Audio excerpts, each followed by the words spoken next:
ইউনিভার্সিটিতে বন্ধু কেন প্রয়োজন জানেন?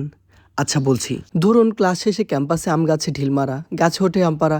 এই কাজ আসলে বন্ধু ছাড়া সম্ভব না।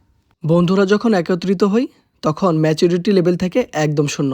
মনে হয় ইউনিভার্সিটিতেও না, আমরা স্কুলে পড়ছি। যত সব ভণ্ডামি আর অদ্ভুত কাণ্ড সব বন্ধু দ্বারাই সম্ভব।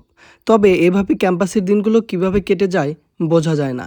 কখনো অন্য খেলে, কখনো চা খেয়ে, আবার 20 টাকা চাঁদা দিয়ে ক্যান্টিনের ভাজা পোড়া খাওয়া, টেবিল টেনিস, ক্রাম খেলে ঘন্টার পর ঘন্টা পার করা, এগুলো বন্ধু ছাড়া কি সম্ভব?